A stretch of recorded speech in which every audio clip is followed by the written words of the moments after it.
Welcome everyone to the 2024 Blaine High School Hall of Fame induction ceremony. Join me in welcoming our 2024 Hall of Fame inductees.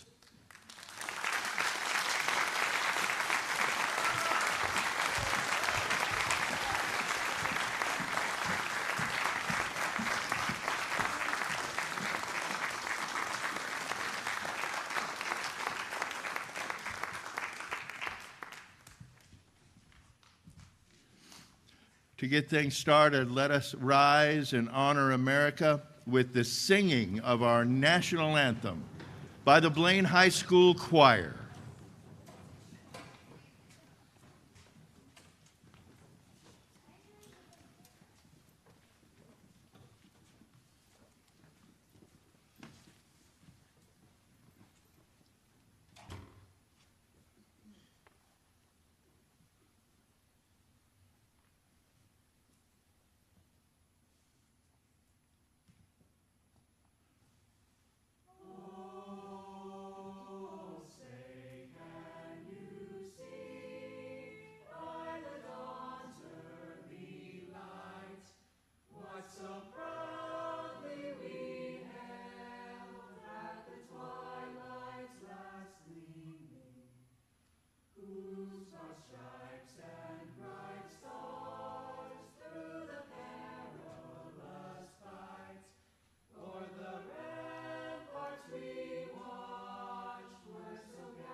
Our introductory speakers this afternoon will be Blaine High School Principal Beth Eide, Blaine Athletic Director Chaz Koch, and Blaine School Superintendent Dr. Christopher Granger.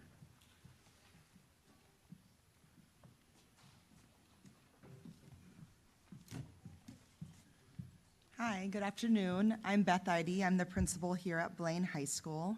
And I thank you all for being here today to induct these members from our Blaine family into the Hall of Fame. Being an athlete has always been an important part of my life, especially during my high school years. Athletics taught me some of the most valuable lessons that I continue to apply, not only as a principal, but as a mother. The individuals we are honoring today have shown that they truly understand what it means to be a part of a team. Their dedication, discipline, and commitment have left a lasting impact on our community, and today we celebrate their achievements. Thank you for being here. And now it's my pleasure to introduce our Blaine School District Superintendent, Dr. Christopher Granger.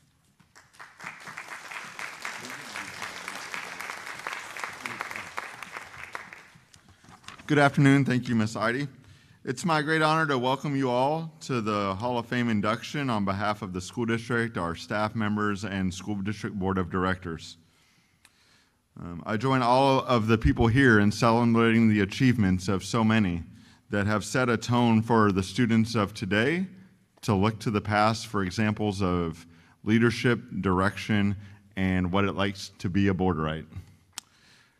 I want to extend my deepest gratitude to families, staff, and community who have come together today to make this celebration possible, including the nomination committee and the Booster Club. To our inductees, thank you for the example you've set. for the dedication that you have shown, and for the inspiration you continue to provide. You are an integral part of the Blaine School District story, and we're proud to celebrate you. Please join me in welcoming the inductees, and I have great pleasure for the, I think, fifth year, to turn the program over to the voice of the Borderites, Jay Alexander.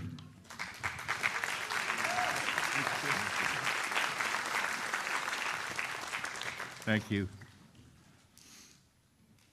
This will be the 5th Hall of Fame class to be inducted, and it has been my distinct pleasure and honor to serve as your MC. The Hall of Fame currently has 39 members and includes athletes, coaches, teams, contributors, and distinguished honorees. Today we will induct 8 more in the contributor, athlete, coach, and distinguished honoree categories. If there are any previous Hall of Fame inductees present today, please stand and be recognized.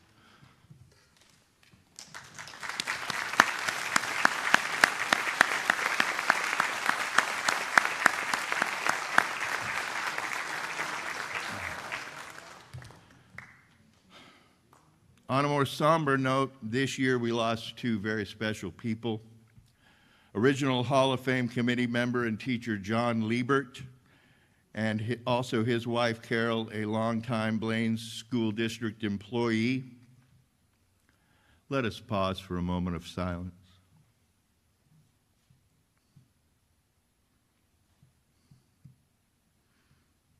Thank you. There will be a memorial service for John and Carol right here in the Performing Arts Center Friday, November 15th at 4 p.m.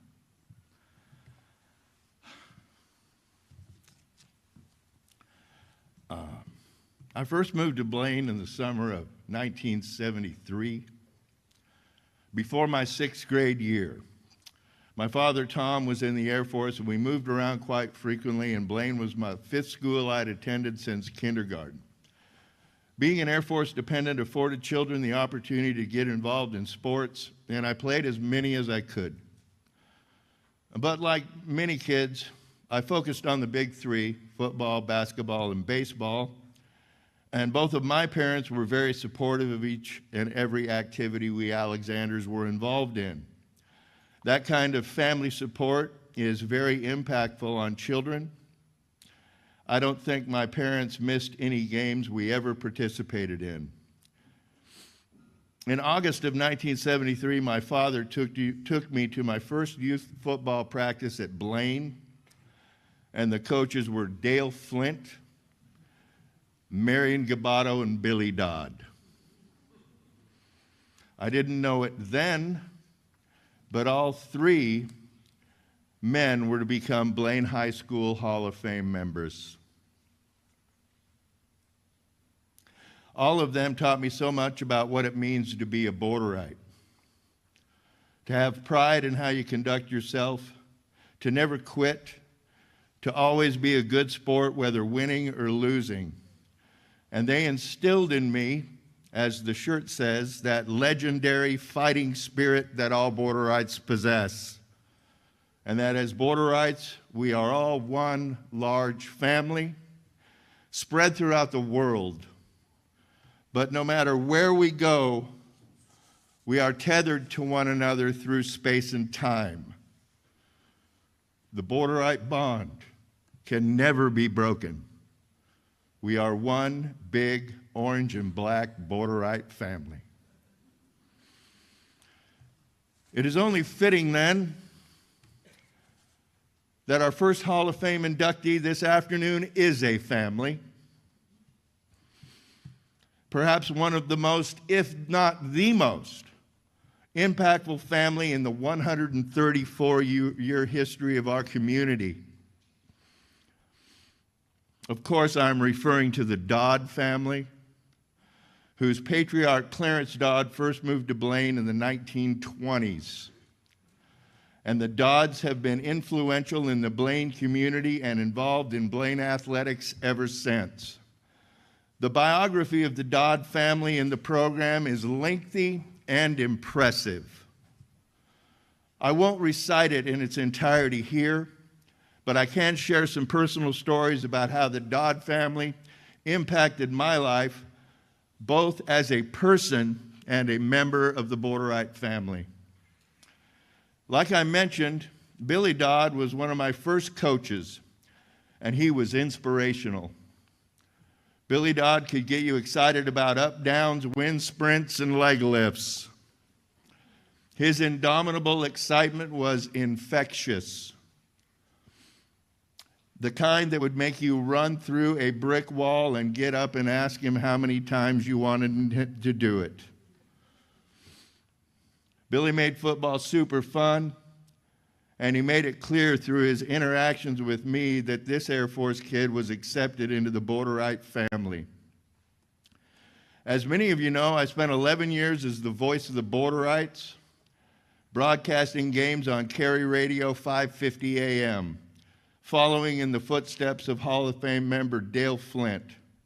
For much of my time as the voice, I had to personally make my rounds in the community, rounding up advertising to keep the games on the air. My first stop was always Dodd's Blaine Marina, and they never let me down. Mike and Steve always stepped up to the plate to keep the Blaine football and basketball games on the air. After my junior year, I was invited by my high school baseball coach, Scott Nunemaker, to try out for the Crossroads Fast Pitch team, coached and organized by Mike Dodd. I was a skinny 17-year-old, but I made the team.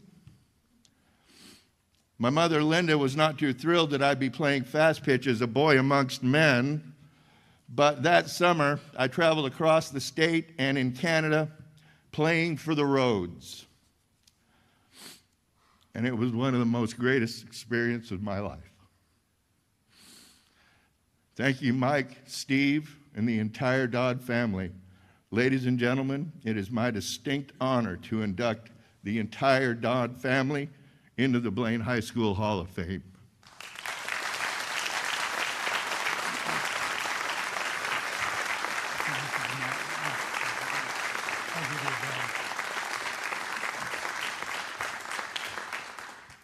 This is a great honor. I think we got to have the Dodd family come up front, please. Oh, I dropped the mic. Come on, get up here in front. All the Dodd family, don't be hiding. Let's go. Oh, there's still some hiding. It's my honor because since I was a kid, I've been involved with the Dodds. Steve was my classmate and eventually became my best man at Carrie and my wedding. And I played ball with them in high school, after school. We played adult fast pitch, some adult league basketball with some of them. I coached some of them. I, as an athletic director, seems like there was always somebody around that was a Dodd that was contributing. They've been gracious in a lot of things. It's not just the fact that the family was involved in our athletics here, participating in that, but they also donated and gave stuff to us that we would have not had as good a program, or at least equipment-wise and things like that, had they not been involved. Like Jay said, Blaine Marina, they always were sponsoring us. As an athletic director, if I needed something bad, Mike, Steve especially, were there to help and get us what we needed. We used to run crab feeds to raise money for the Booster Club. And they ran most of that out of the marina, organized it. A lot of hours donated to this community and our sports program. I would like to honor these people because of the impact that they've had on our athletic programs and other programs in this community. There's no doubt about it, this family has done wonders for the Blaine Borderite community. And with that, I'd like to turn it over to Scott. He's going to say a little bit. My best wishes to all the whole Dodd family, okay? Miss some of you because I don't get to see you as much. But anyway, Scott. Thanks.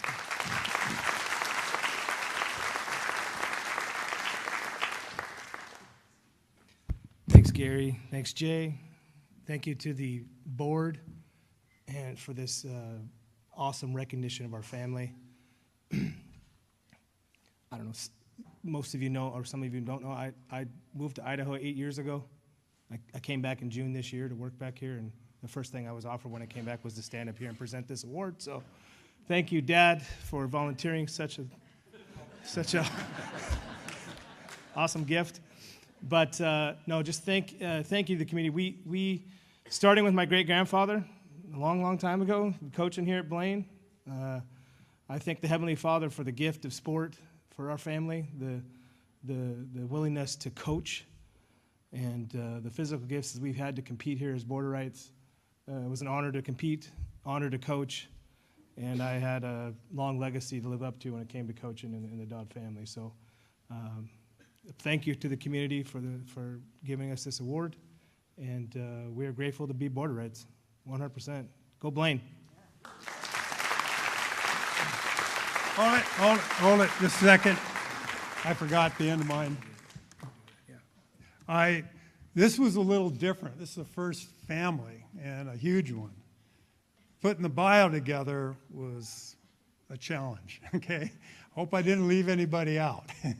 But when we do it, we have a little plaque trophy, and I gave one of them. But originally we weren't going to do one because we didn't want this to end up being the family feud as who was going to get to keep the trophy, and it's yours this month and mine next month. So we did something. We looked at Clarence was kind of the start. Grandpa Dodd, heck of a person, people. He was really a great person. But anyways, we looked and it was really nice because he had Bud and William, and then they had kids. Well, there were 6 kids, 4 from William, 2 from Harold. So we decided to do 6 of them, 1 for each one of them, okay? And then after that, the family feud can happen. I probably won't be here to get blamed, okay?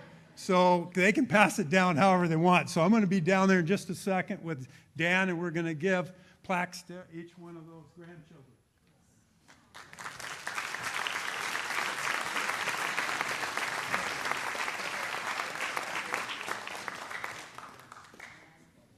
I have yours, Mike.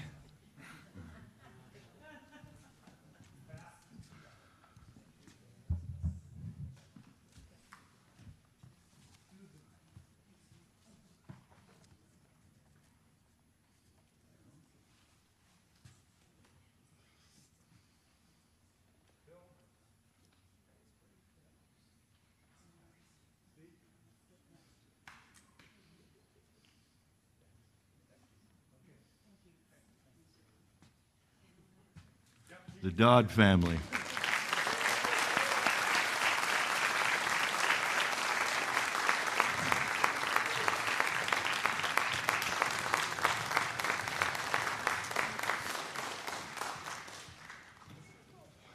When I first looked at the Hall of Fame bios this year and the wonderful biography of the Dodd family, I was like, how am I going to do this? I could literally go on for hours telling stories about all the Dodds that I interacted with and were impactful. So if I left anybody out, I apologize. I seriously could have gone on for hours. Our next Hall of Fame inductee was very influential in the Blaine community, running a downtown business and helping to form the Blaine Little League program in the early 1970s. Jerry Walton was one of the coaches for a Blaine Little League All-Star team in 1974. His son Brad was the bat boy. Jerry had this liquid concoction in the dugout that he called swamp water. He encouraged us to drink as much as we could, saying, "Drink up the swamp water, boys, it's good for what ails ya." When we won the Whatcom County Championship at the Linden Fairgrounds that summer, all of us were convinced it was the swamp water that powered us to victory. Jerry was a lifelong supporter of Blaine athletics, and he loved attending state basketball tournaments. Blaine, coast to coast, always stepped up to support the Borderites. It is my distinct pleasure to induct Jerry Walton into the Blaine High School Athletic Hall of Fame.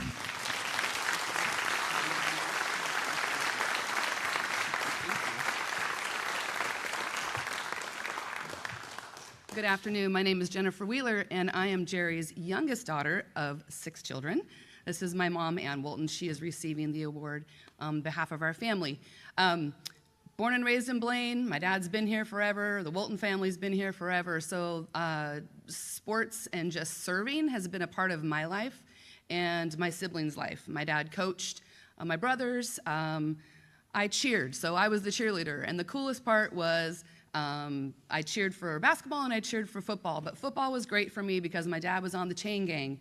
And so halftime, we had this little deal. We'd meet over at the concession stand. He'd get us a free bag of popcorn and a Pepsi, and we'd stand there and we'd just chat. And it's one of those things that I'm so thankful I got that time with my dad.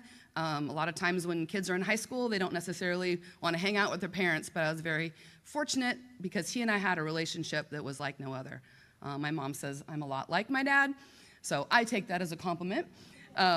So just something that's super cool. They mentioned the state tournaments. Back when, Blaine went and for basketball, and the town shut down. I've been working for the Blaine School District for 30 years, and when I was younger, we didn't have school. We just magically had a calendar conflict, or school was just shut down during that time. We took a midwinter break, would you say? And those of us who are from here headed over to state basketball. My dad closed the store. Like, you don't do that as a business person, but my dad shut the store down. And we all knew, right? So he is a huge supporter of athletics at Blaine. For him, it was really important that students had something to belong to. He felt like it kept him out of trouble. I would say that's 100% true. All of my siblings were involved in athletics. I cheered, which is a sport.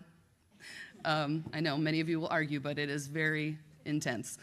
So anyways, we just want to thank you so much for this honor and presenting it to my mom on my dad's behalf. My dad passed away from cancer almost 15 years ago, but his memory lives on. We do have a Jerry Walton Sports Fund that we put together when he passed. There is still money in that, and we're able to provide shoes, anything that a high school athlete needs and can't afford at that time. So just please spread that word. Like I said, 15 years, and we still have money in there, and we provided for hundreds of athletes. So thank you very much.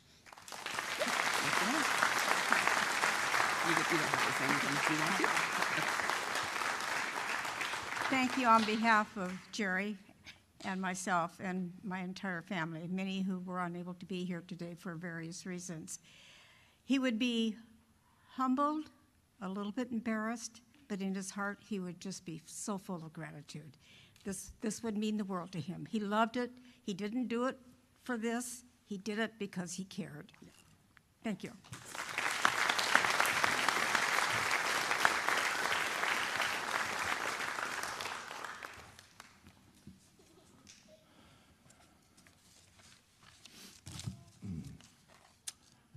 Our next Hall of Fame inductee is without a doubt one of the finest athletes Whatcom County has ever produced. Gail Bishop was a college basketball All-American, signed a professional baseball contract, served his country in World War II, and after that, played in the National Basketball Association, where he was the Philadelphia Warriors Rookie Player of the Year. Amazing. It is as a coach at Blaine, however, that we honor Gail today. Gail Bishop coached the Blaine High School basketball teams for 8 years in the 1950s, and he coached the baseball team for 6 years, winning Whatcom County championships in each sport. And that was when Blaine competed against the bigger schools in the state.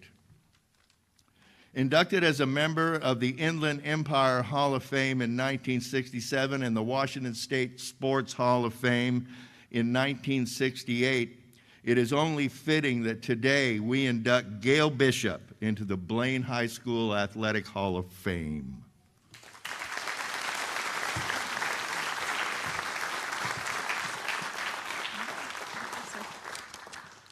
Hi, good afternoon. My name is Rhonda. For those of you that don't know me, it's been many years since I've been back home. I am a fellow Borderite myself, and on behalf of the Bishop family, my Uncle Bob, who's receiving this for the family today, my mother Marie, and Aunt Linda Picarich, we are honored to accept this award. Gosh, not going to go on about Grandpa's awards. He was a very humble man, if you can believe that. For those of you that know him, maybe not think so, but he was very much humbled. And I know today he would be very proud to receive this award from Blaine. What else are they going to say about him? He truly loved the game of basketball. It runs deep in our family. If you've ever seen him after coaching, you would have seen him on the sidelines coaching us all of his grandkids, every single one of us, great-grandkids, the ones that he was able to see. Even the refs knew him very well. I can remember being at ball games and said, "Oh, my grandpa's here. I heard, Bish, one more word out of you and you're out of here, out of the gym." So anyways, we're very honored, and thank you very much for inducting Grandpa into your Hall of Fame.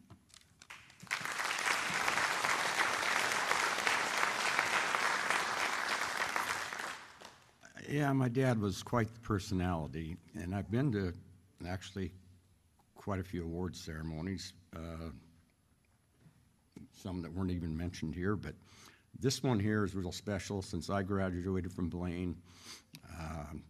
It's just an honor that the last presentation I was at the Sonics game at halftime.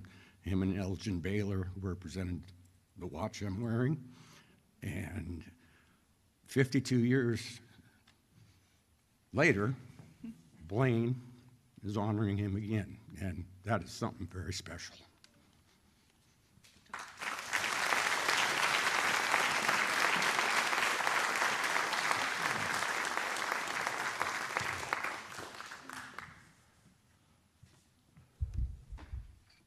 Our next Hall of Fame inductee was a three-sport star athlete at Blaine High School, winning 8 athletic awards across football, basketball, and baseball. In 1952, Gary McGee was co-athlete of the year along with Bob Fayette. Gary was one of the leading scorers for a Blaine basketball team that set scoring records at the 1952 district basketball tournament and qualified for state for the first time in 13 years. A member of the Letterman's Club, which sponsored and funded benefit basketball games in Whatcom County to benefit local athletics. One such benefit game featured the Blaine Boys versus the California All-Stars, who had a player named Bill Russell. You may have heard of him. Gary's exploits in the game have become the stuff of urban legend, and I have it from good authority from the boys at the Wheelhouse that Gary McGee, using Son of Flubber shoes, rolls up and slammed that ball over Bill Russell down here in the Blaine Old Gym. In reality, Gary and the Blaine boys stood strong against the California boys, with Gary scoring 3 or 4 buckets. Gary served his country in the Korean War, and upon returning to Blaine, became a commercial fisherman, the captain of the Arctic. Gary was a constant supporter of Blaine athletics and a devoted fan. He loved the Blaine community. Today, on behalf of the Hall of Fame committee, I am proud to announce the induction of Gary McGee into the Blaine High School Hall of Fame.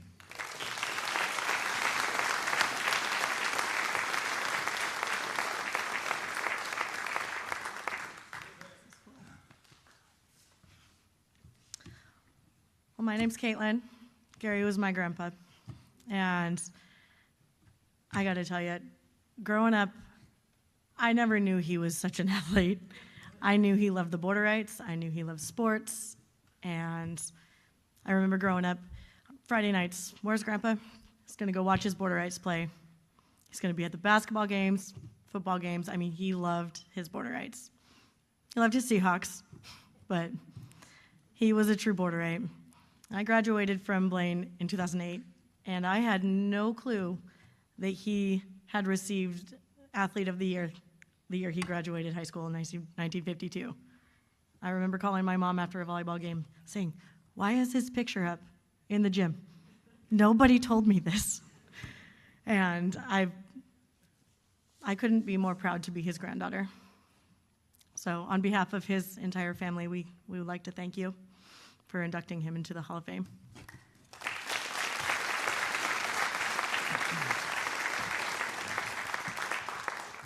Thanks to the Blaine School District Hall of Fame. Dad loved the community of Blaine, and just thank you very much.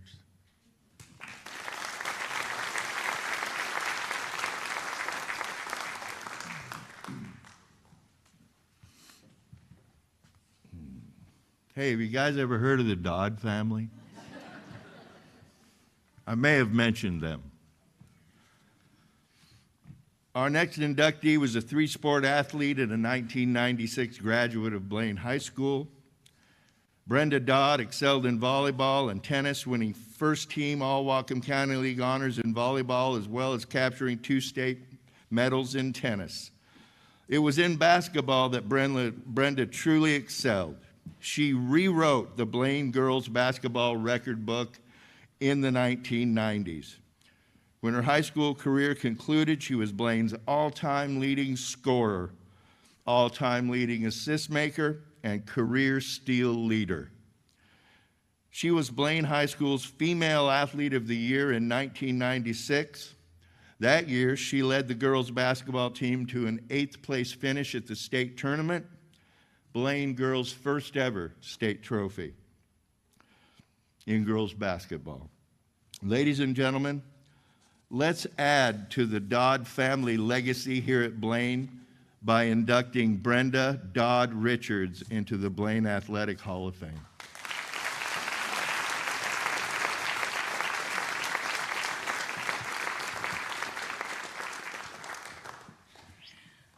Hi, everyone. I'm Brenda's older sister, Holly, and it's my honor and privilege to have this opportunity to introduce this amazing woman as a Blaine High School Hall of Fame inductee. So I am going to take a minute, a little spoiler alert, and talk about her and say some really nice things. Before that, though, it's with deep gratitude and thanks to Mr. John Friel for taking the time and effort to nominate Brenda. Mr. Friel's known Brenda since she was little, and he recognized her talent as a kid in tennis. He's been a consistent supporter, he was an amazing coach, and he was a great teacher. As the write-up in the program states, Brenda was an extremely versatile athlete. She played every sport she participated in with intelligence, drive, determination, heart. She was extremely competitive, and she had that thing, that sports IQ that people talk about. She had that in spades. A little insight, she still got it. Now, we all know that as humans, none of us are great or even good at everything we do, but from the time I can remember, I thought my sister was great at everything, and that has not changed. Brenda epitomized athlete. She was a true competitor. She wanted to win, hated losing. We have that a little bit in common. And she did what it took to win. Our mom says from the time she was little, she and Dad knew Brenda was something special. Mom and Dad were pretty special too. I'd be remiss up here with the whole, to not take a moment and give our parents some credit. They instilled values of hard work. They were always there supporting us. They believed in us, cheered us on. If you know our dad, they did a little bit of coaching, maybe from the sidelines. They gave us every opportunity to succeed. They poured concrete slabs into the backyards of both our houses so we could shoot hoops. First coach, first cheerleader, a little competitive themselves. From the time I can remember also, I knew my sister was special too. It seems growing up, she always playing a sport when she wasn't on her adding machine. She would race the boys down the breezeway between the elementary and middle schools and win. She ran Jesse Owens track meets and won. My goodness, she was fast. I think she still is. She did gymnastics. I loved watching her turn handsprings, run around the backyard doing backflips. She did a lot of things. Ballet, her daughter's in ballet now. Any sport Brenda chose to play or needed to play, she did, and she did well. We enlisted her a few times as we got older because we needed somebody on a softball team, and of course, get up there, get a hit. She ran the 4x4 relay in high school because they needed somebody to fill in on that one while she was dominating tennis. Mom says that she had a tennis racket in her hand about at the age of 5, and with no parental prodding, she just loved tennis. I remember when I'd be riding my bike around, she'd be hitting the tennis ball against the elementary gym wall over and over and over. She was a natural at basketball also, and she's certainly always been intelligent. One of my favorite memories when she was little playing basketball was at one of those when Little Swishers played at halftime. And Brenda figured out early on she just had to wait at half court for the other girl to try to come across with the ball, and just stole it repeatedly. The only 2 points I think the other team scored was because Brenda went to the wrong hoop. Sorry. Loose ball, jump ball, out would come Brenda, streaking down the court. When she got to high school, our girls' basketball team could not wait. She was our secret weapon there for a little while. That secret did not last long. I soon became Brenda's older sister, Holly, in the newspaper clippings. Didn't take long. You wanted to be on her team. More importantly, you wanted her to have the ball. And as another mark of a true champion, little like Jimmy and Hoosiers, she knew she should have the ball. One of the hallmarks of a Hall of Fame athlete in my mind is doing the things it takes to win in those tough moments when the game is on the line, being that clutch player. Sorry, I'm going to say a few things here. Brenda did it all, and the stats reflect that. She was a team player. She had an absolutely beautiful left-handed shot, and she could hit those three-pointers. It was great when she'd get out in front of us, throw her the ball, she'd hit the shot, and you didn't have to run down the court. There might have been a couple times I was open on a pick and roll, and she did not pass me the ball, but she'd hit the shot. It was all good.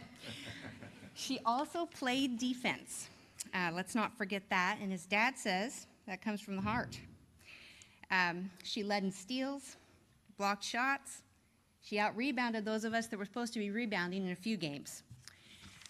I cannot believe it's been over 30 years, but one of the highlights is remembering her all alone on the free throw line as a freshman to get us that first state berth for the Blaine girls basketball team. She was all alone after being intentionally fouled, and I remember standing there at half court, and I knew she was going to make those shots. I had no doubt. She had never give up attitude, and then another example of that is there was a game in Friday Harbor. She sprained her ankle very badly. And I remember being on the court, and I looked over, and I see Rob Ridnour taping up her ankle. Pretty soon, it's being shoved back in the shoe. She's back out on the court like nothing happened. She made everyone better by her example, and she lifted the level of play for those around her who had the privilege of being her teammate. There were many times she frustrated the heck out of opponents and their coaches. Double-teamed, didn't matter. She'd find a way to do what it took. She'd make a beautiful pass. Did what it took to win. She was an extremely talented tennis player, as Mr. Friel stated. Brenda was the best tennis player BHS ever produced. Mr. Friel thought in 7th grade, maybe if she dedicated all her time to tennis, she could eventually go pro. We'd have sure missed out on some other sports, such as volleyball and basketball. With tennis, she had an amazing left-handed serve. It was a killer. She had a spin on it. If the match in tennis was on the line, Brenda would nail the serve, or in a long rally, pick just the right spot to lob the ball or nail you with it if you gave her a chance. Watching her execute a rally was a thing of beauty, grace, finesse, and power. It's great to be your pickleball partner these days, but not much different. Just stay out of her way and watch her work. Pickleball at Brenda's house, it takes on a whole new level, and it takes two people to play against her, just like in tennis. Another attribute of a Hall of Famer is to advance the level of play over the years and peak at the right time, and her career in high school and in every sport demonstrates that. So does her life after high school.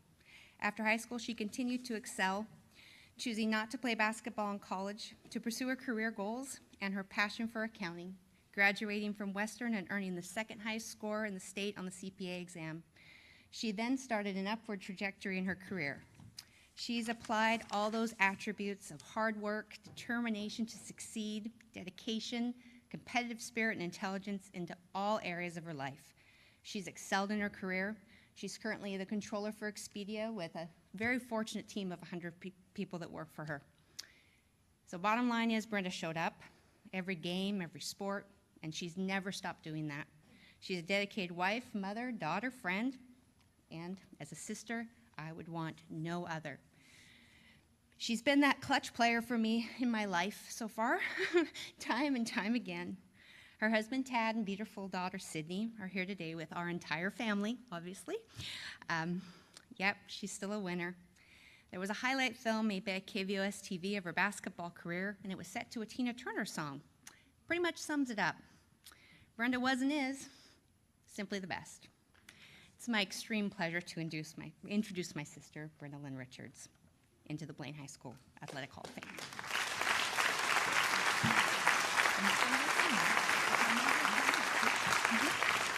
I think she pretty much covered it, so I just want to say thank you.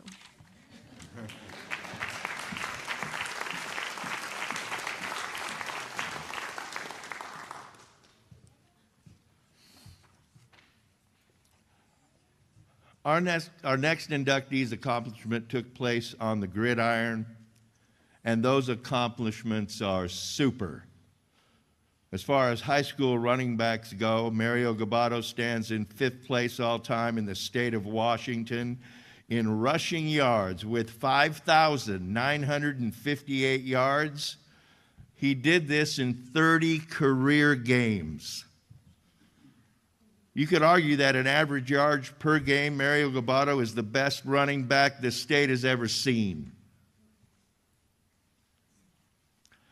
Super Mario also stands as Blaine football's all-time leading scorer with 490 points. In his career, Mario was selected All-League First Team and All-State First Team. Mario is a humble and quiet leader, letting his performance speak for him. After high school, Mario attended and graduated Montana State Northern, where he was named NAIA Scholar Athlete of the Year. It is with great pleasure that we induct Mario Gabato into the Blaine High School Hall of Fame.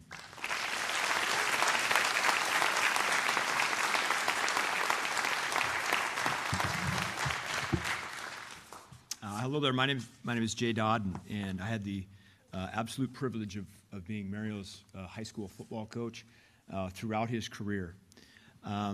As the voice of the Borderites have already mentioned, Mario was the 5th all-time leading rusher in the history of the state of Washington. And I'm going to throw some basic statistics at you just to kind of put in perspective what he accomplished at our high school. He rushed for 6,118 yards, being 5th all-time. Now, there's over 300 high schools that play football in the state of Washington. And stats like this have been basically collected over the last 50 years.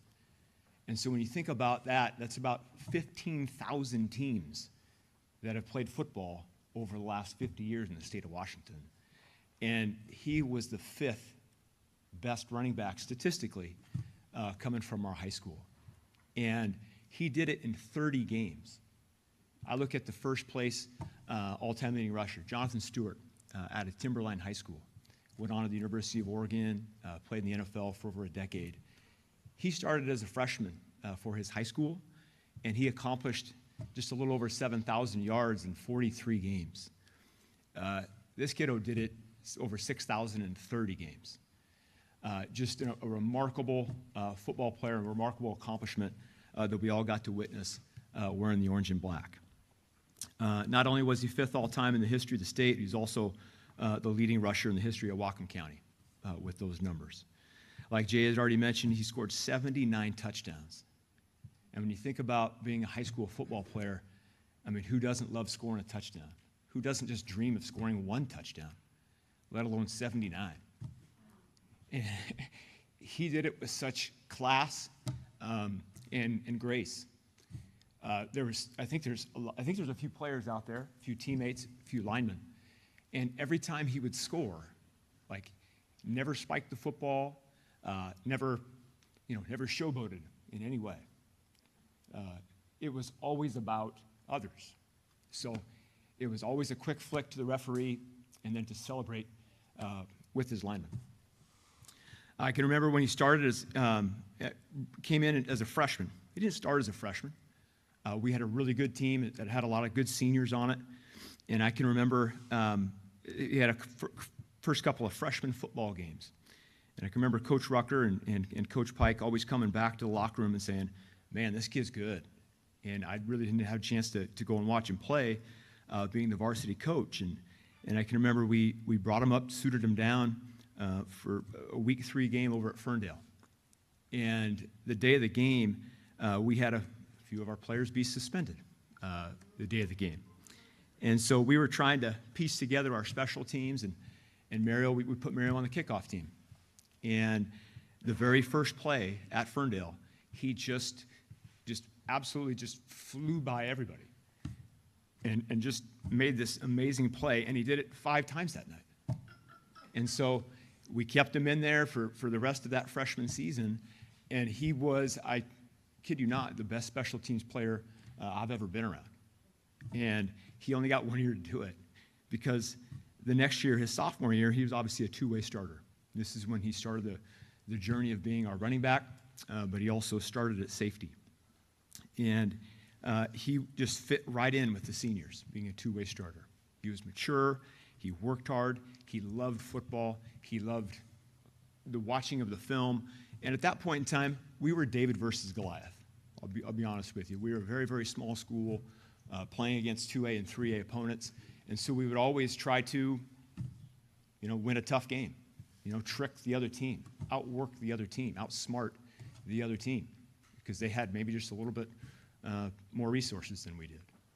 And he loved it. He loved the game plan. He loved the practices. He loved it all. And watching him play safety that year with Todd Bird was pretty cool.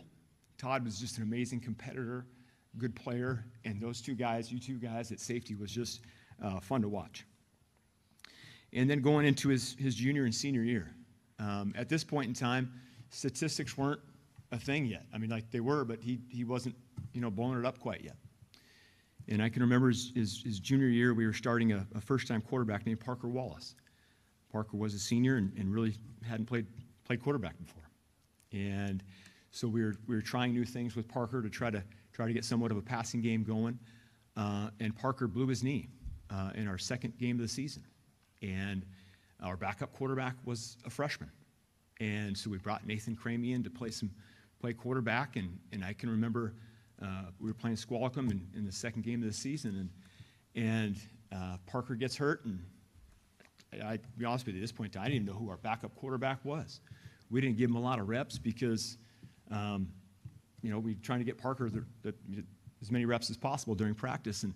And Nathan said, I asked him, I said, what plays do you know? He says, well, I know 3 stretch. And we ran 3 stretch 14 straight times. and came from behind to beat this Squalicum team. It was a really important game. And that was the first game where Mario just had 300-plus yards. And he had 6 touchdowns that night. And from that moment on, it was the Mario Gabato show. And we were all in for a treat. The rest of his junior season, he ended up with 2,669 yards and 38 touchdowns. in 10 games. And so quick math says that in 10 games, he averaged 267 yards and 3.8 touchdowns per game. And that was playing two-way football. And that was also a non-league game against 3A Hazen and a non-league game against 3A Ferndale. And so he just set the world on fire his junior year. And just everybody was just in amazement of what he just accomplished. But then he did it again his senior year. He just repeated it. And just these mind-blowing stats just continued. His senior year, he ended up with 2,821 yards, 37 more touchdowns. And again, just over a 10-game schedule. So just amazing of all these stats and everything that he accomplished. When he does need to be recognized for all these stats because they're amazing and they're just mind-blowing. But when you take away the stats, and I think his teammates would probably say the same thing, he's a better person than he is a football player. He's a better teammate. He never brought the attention to himself, never. And 10 years ago, it's very like it is today, where a lot of people want the attention, people want to look at me, and he didn't have that. And it was just when somebody gets, if somebody's that good at something, and I'm good. It was just amazing to be a part of that, and to just a pleasure to be on the same field as him, same football team. Just a couple other things. In 2 games, he scored 7 touchdowns apiece. He had another 2 games where he scored 6 touchdowns apiece. In his career, he had 8 games in which he rushed for over 300 yards. He had a game of 480 yards. He had a game of 386 yards. And once again, just all with class. And he is a better human being than he is a football player, which is saying something. So it is just an honor to be here.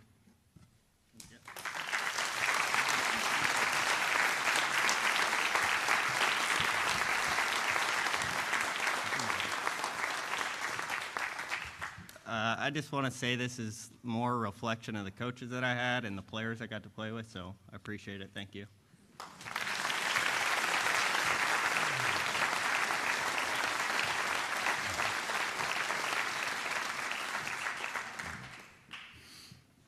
Hey, let's get Mikey. He beats everyone.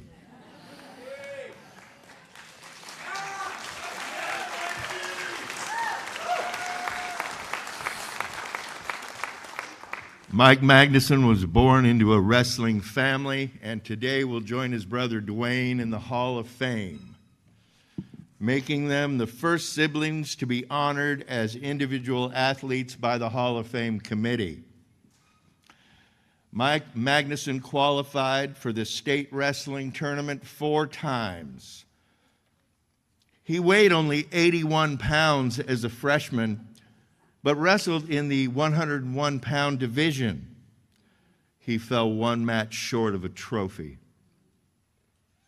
He came back as a sophomore and placed 4th in state. As a junior, he did one better, placing 3rd. His senior year, he went a perfect 33-0 and captured the state title. That year, Mike made the ASICS All-American team and was named the single best high school wrestler in his weight class in America.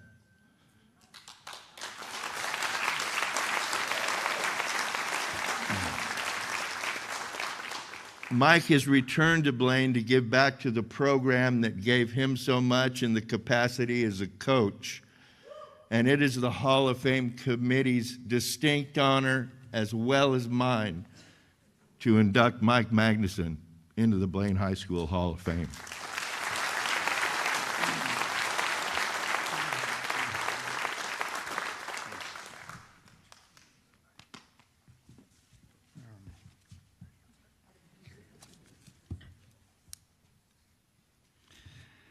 Thank you.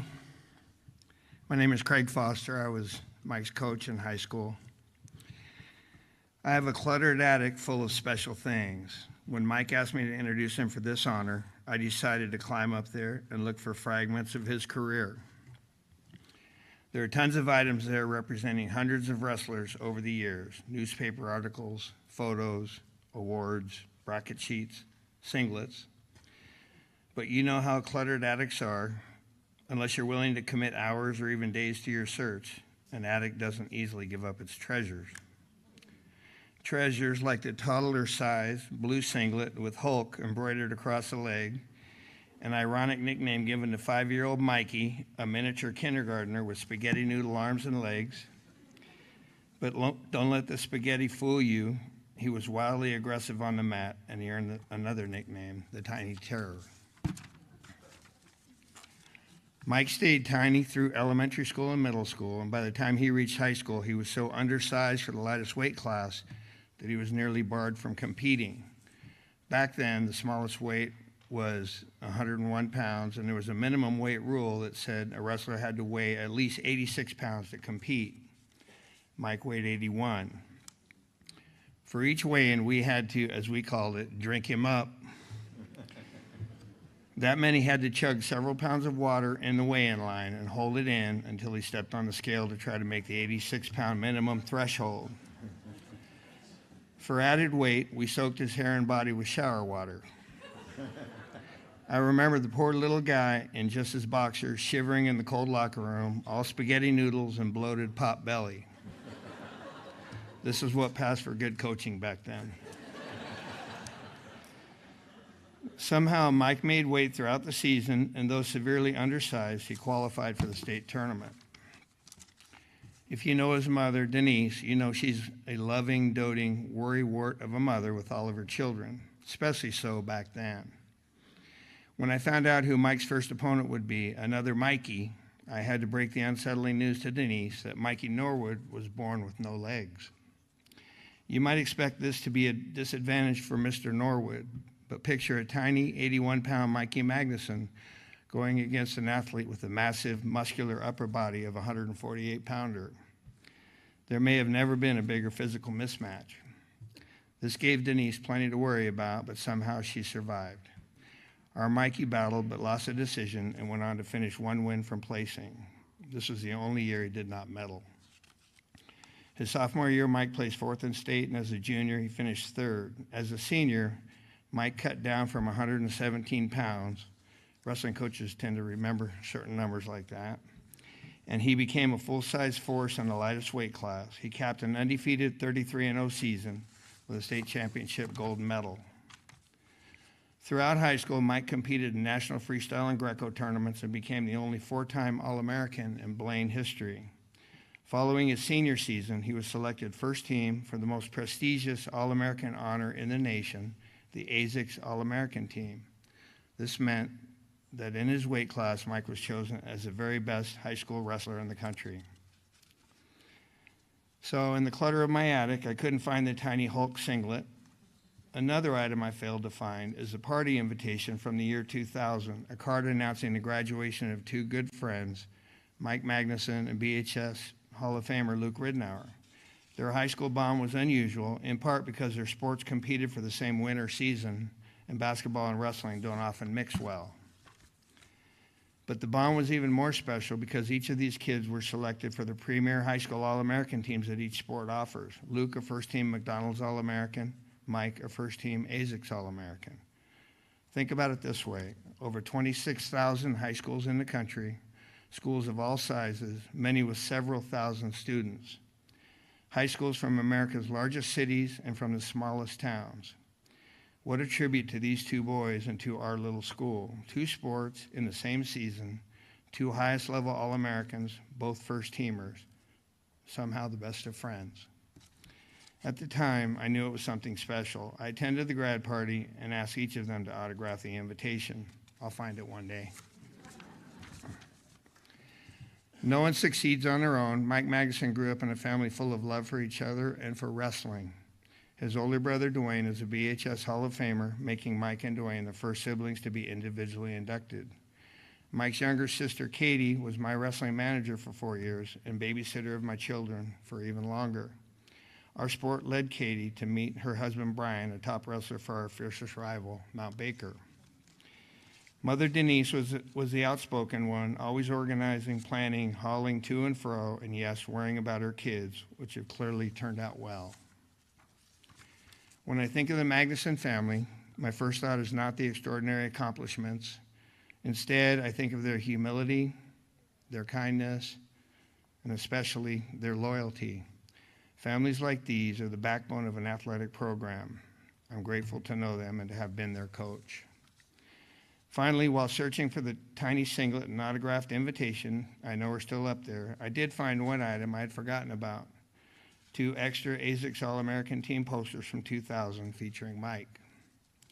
I had them mounted, and I'd like to present them to Mike and introduce him to you.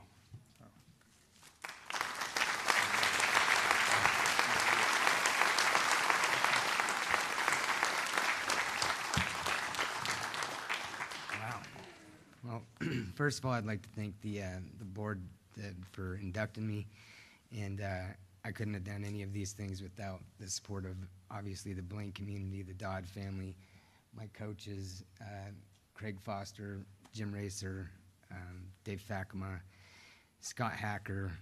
There's a ton of really great coaches that I had the opportunity to work with. Obviously, my brother was inducted a couple years ago. He was always a huge inspiration for me and pushed me, showed me how to, push through to that next level and really fight to be a champion. So I'd like to also thank Brad Scheib and Luke Ridnour. Those guys were 2 of my best friends growing up, and obviously Brad's up here now and Luke was up here just a couple years ago. They really pushed me to find that inner competitor. And the Dodd family, obviously you guys have been there since I was tiny in Barracudas. I think you guys might have been the ones that gave me my flyer at the elementary school. And Scotty was one of my coaches and huge inspiration. So I just want to thank everybody that invested in me and believed in me. So thank you.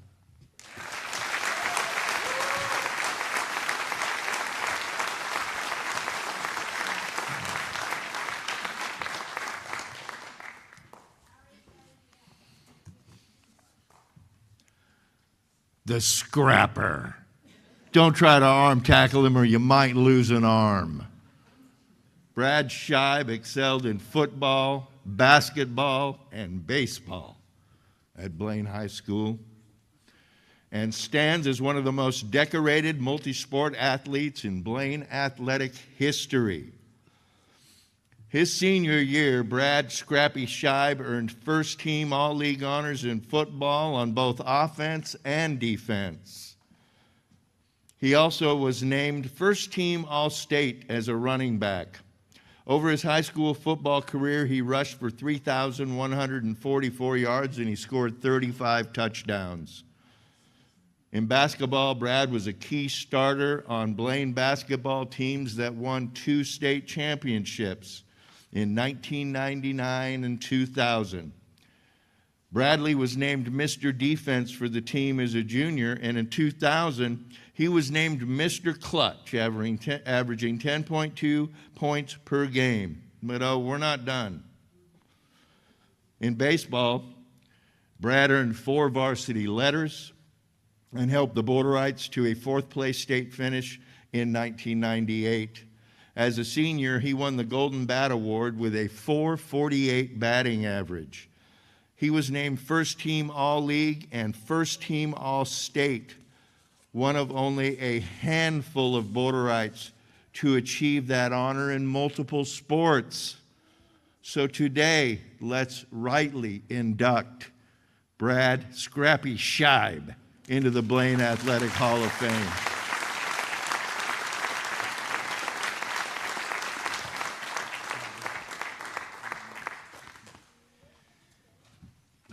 My name is Rob Ridnour. I was the basketball coach back when Brad came through.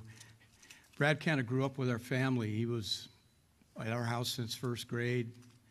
Where'd my notes go?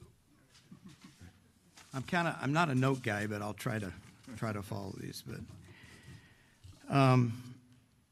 Brad was a type of athlete that could pretty much do anything. He could play football, obviously, baseball, golf. I had him in a golf class. He'd probably be on the golf team, make it to state in golf. He was my partner in ping pong. We had a lot of big games back in the early years. I think we got Luke and Mikey. I think we're up on that series, Mike. So,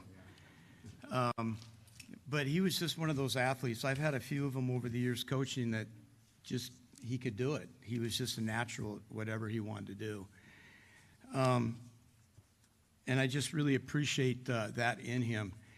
We had a little bit of a moment back when he was coming through the system that we didn't know if he was going to wrestle or play basketball. And we were kind of, Luke and I were sweating, you know, is he going to wrestle for Craig, or is he going to play basketball? And I didn't really want to talk him into it, but we were really fortunate that he came over to the basketball side. So he was a guy that just was an amazing player for us. He could defend.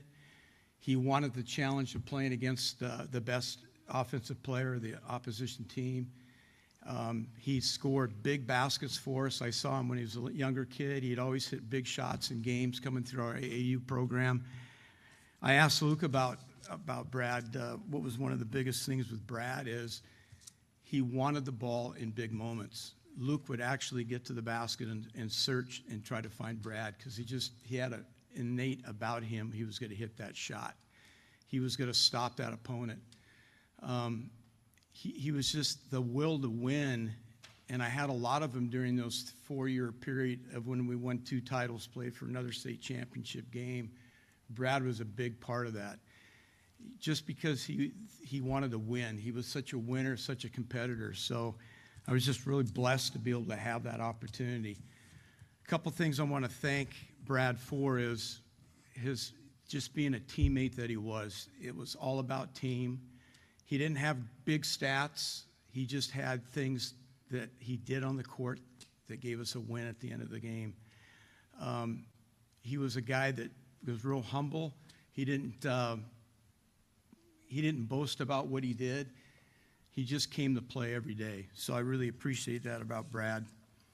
A couple stories I want to share. We're playing Granite Falls at our place, and we beat them pretty good, and we're shaking hands in line, and the head coach comes by down through the line. He goes, you know, I want to talk about that redheaded kid out there, that Shibe kid. He just plays so physical. I didn't like how he played, you know, and I looked at the coach and I said, that's how we want to play, because that's what Brad brought it to the game. He just brought it every day. He brought that intensity to the game. Every practice, he brought that intensity. He didn't have to talk about it. He just showed his actions on the court. And another story we got, Brad was kind of a rule changer. I didn't realize this, but we're at the state tournament, our first state championship win, and we're all pretty jazzed up. Next thing I know, Shiber throws his jersey off, runs across the court. Mark Skolt and Doug Lang, here they come, jumps on the scoreboard, waves his shirt around, no shirt on, win the state championship. We were so excited about it. And I came back from state that next couple days, and Clausen comes down to my PE office and goes, Ridnour, I got to talk to you about the state rule change. And I go, what's that, Gary? And he goes, well, we have the new Blaine rule called the no shirt rule. You gotta keep your shirts on. So from that point on, you have to keep your shirts after you win a state championship. So thank you, Brad, for that. But I'm just going to leave a quick note that just so honored to be able to speak on Brad's behalf here today. Just a great quality guy, great dad. It's been so fun to see him grow up in his life and be a part of our family. One of Luke's best friends, as long as Mikey. Just really good role models. I got 9 grandkids, and we love having Shiber come over anytime he wants. So congratulations, great job. It's an honor. Thanks, man.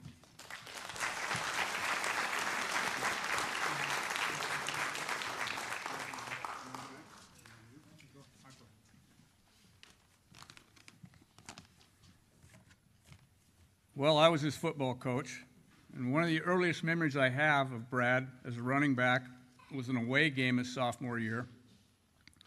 We were up late in the game, so we started putting some of our younger players in, excuse me. And all of a sudden I have Coach Hackney, our running backs coach. He's here somewhere, I don't know. Where are you at, Coach? Oh, there you are, okay. And Coach Liebert in my grill about, we got to get Brad in the game. We got to get Brad some carries. We got to get Brad some carries. And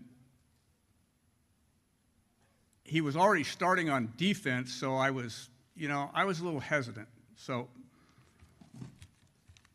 but they kept on. They were on my case, and those who knew John know subtle wasn't his thing, right? He was right here. He's in my grill. You know, you got to get him in. You got to give him some carries. You got to get him some carries. Hack, on the other hand, he was just the opposite. He was sneaky quiet. So he'd walk back and forth behind me on the sidelines. And every time he'd get directly behind me, he'd go, "Scrappy in at tailback. Scrappy in at tailback." By the way, Coach Grambo and Coach Hackney are here today. I think I mentioned that, but I think it's pretty cool that two coaches that haven't seen him in, 26, 27 years since he was playing football will show up for a deal like this. I'm sure they're not here to listen to me, They didn't listen to me when I was coaching. I don't know why they start now. Anyway, I was hesitant to put him in because he was starting on defense, like I said. And I finally said, okay, but here's what I'm going to do. I'm going to run the ball up the middle 3 times, punt the thing away, eat some clock, and get out of here. That was my goal as the coach at that time. Anyway, that didn't work. Give him the ball up the middle all right, but he disappears into the line, and the next thing you know, he's outside running for first down, first down. Kept us there probably an hour longer than we needed to be, but it was worth it. So over 3,000 yards and 36 touchdowns later, here we are. His junior year was one of the most exciting seasons and one of the most devastating all at the same time. We went over to Baker and lost our opener over there, made some tweaks and adjustments the next week, one of which was moving him up in the line of scrimmage from defensive back to outside linebacker, and that was a huge move for us. Worked out great, obviously. We ended up running the table in conference play after that Mount Baker game. These guys were just getting better and better and better every week. It was a blast to watch, a blast to be a part of. And looking at scores, common opponents, all the things you do when you're headed for the playoffs. We felt we had as good a shot as anybody to win the whole thing. And then the LC game. He takes a elbow on a crackback block and lacerated his spleen, and he's out for the year. And that devastated not only him, but our whole program, our coaches, our players, everybody. It was, that was tough. So we traveled down to Centralia, I believe it was, and played Rochester in the playoffs. But it wasn't the same without our best player. It was morale was low. We didn't play very well, and got beat in overtime down there. And despite playing in only 7.5 games, he was still all conference, offense and defense, and rushed for 1,200 yards. Those aren't Mario numbers, but they were pretty good for back then. His senior year, he was right back out there, rushed for 1,700 yards, 23 touchdowns, was first team all-conference again on offense and defense, and was first team all-state running back. This guy had a football IQ that was through the roof. He had an innate understanding of the game. He knew what everybody was supposed to be doing and why they were doing it. He's definitely the best running back I ever coached. He'd make that little jump cut in the hole, and next thing you know, he's running an open field. Every once in a while, there's a defender waiting in the hole, and buddy, there was going to be a collision. Those are the ones you could hear all over the stadium, right? Crowd goes silent, just hoping everybody gets back up. Now, I was going to say this anyway, but if I didn't, Coach Grambo would be waiting for me in the parking lot. Brad was every bit as good of an outside linebacker as he was a running back. No doubt about it. The recognition's not there when you're running the ball, you know. You're not getting the headlines when you're doing that. But he was a good one. I can't remember him ever getting beat outside. And when this kid hit you, you stayed hit. You know what I mean? There were no yards after contact with Brad. Once he lit into you, you were done.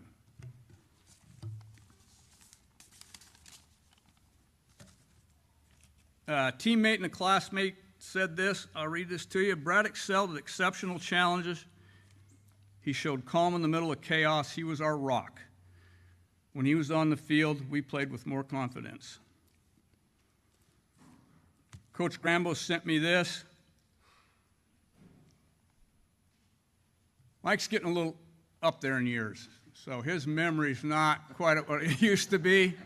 So I condensed this thing down a little bit, but I'll read to you what I have. I was Blaine's defensive coordinator for 10 years, and I believe that Brad was one of, if not the best running back and outside linebacker that Blaine has ever had. What I remember about Brad are not his football accolades, but his integrity, kindness, work ethic, and leadership skills. He led our team on an 8-game winning streak before his injury. I believe that cost us a state title. He was that good. Coach Hackney was his position coach, his running back coach, early on, and they developed a very close personal relationship.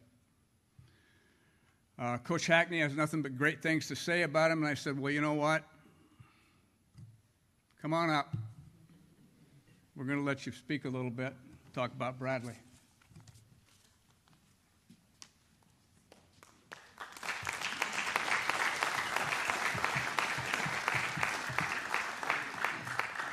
Well, I used to get Brad last in the spring. Dang gum basketball kept winning and delay his coming to practice, you know, so we'd always get a late start.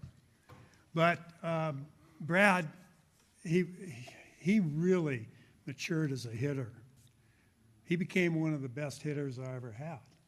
He batted that .448. It was at the time probably about the second highest batting average at the time. A guy named Pachorik came after you though, but he beat you 3 times. But anyways, but .448 is not easy. You don't understand that our league is a tough league. And we were in and had some really good pitchers. And for him to do what he could do at that was amazing. He was what you wanted in a ball player. He had speed, he had a good arm, he could judge balls real well in the outfield, and he learned how to be a good hitter, and it showed that last year. But I think more importantly, you know, I look at some of these people up here, and you heard them and saw them, and you can see not only were they great athletes, but they were great people. You know, they're real humble, and that's what Brad was. He was humble, but I'll tell you what, he was a tough competitor, very, very tough.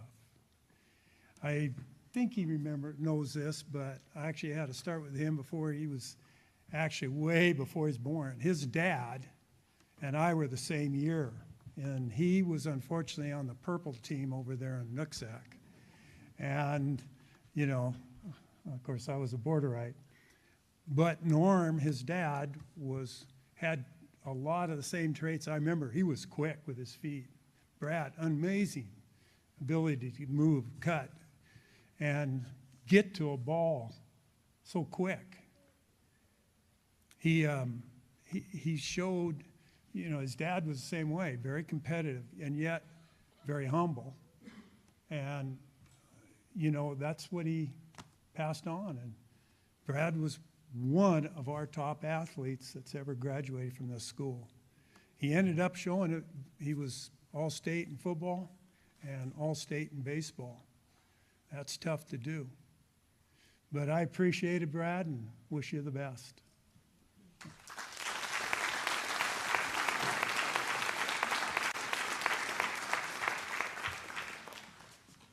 Hello, my name's Sean Hackney. This was not planned. Thanks, Race. Funny that Jay says his nickname's Scrappy. I'm going to take credit for that. But let's go back in time. How did that come about? It actually goes to his older brother, Lane, and I think I saw Lane earlier. We nicknamed him Scooby, as in Scooby-Doo. So if you remember the Scooby-Doo character, fun-loving, just loving life, always happy, but there was also fiercely loyal and protective of those around him. And that was Lane. This guy comes in, and we had to give little brother a nickname, right? And if you remember, the nephew was Scrappy-Doo. Scrappy. Same exact traits. Fun-loving, loving life, incredibly loyal and protective of his crew, but he also had another element, like you threw him head on into anything. And that's Scrap. And that's where his name came from.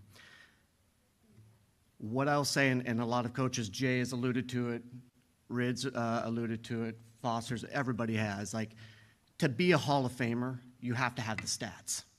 I mean, that's just a slam dunk. But what you hear, the reoccurring theme, is the character and the integrity. And we just had lunch together, Coach Racer, Coach Grambo, and I. First time in, 25 or 30 years, all three of us have been together, talking about you, talking about the good times. And the reoccurring thing was your integrity and your character. So when you stand up here, you're getting the accolades, you're going to get inducted here into the Hall of Fame, which is amazing. But you also know, and I know you know, this is an honor for your entire family, your brothers, your sister, your mom. And if your dad were here, come on now, Norm's here. With that big infectious smile that we all remember if you were here. Very, very proud of you, very proud of the entire family. So, with that said, welcome to the Hall of Fame, Scrappy.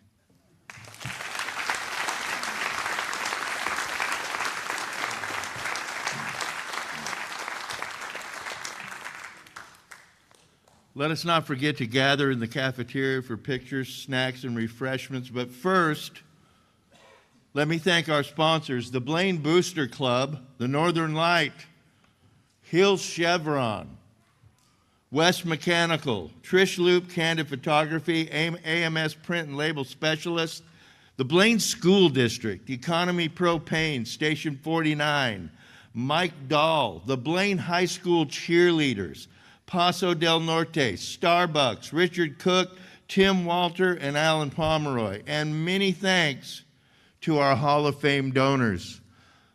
Ladies and gentlemen, on behalf of the Hall of Fame Committee, it is my honor to present to you the Hall of Fame class of 2024.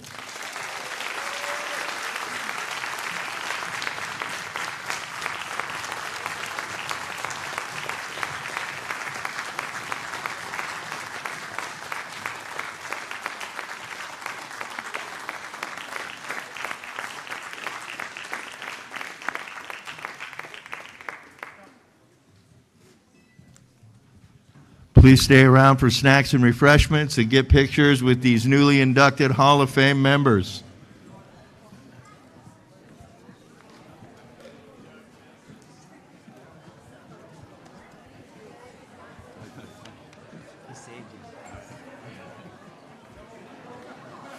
Yeah, there's one.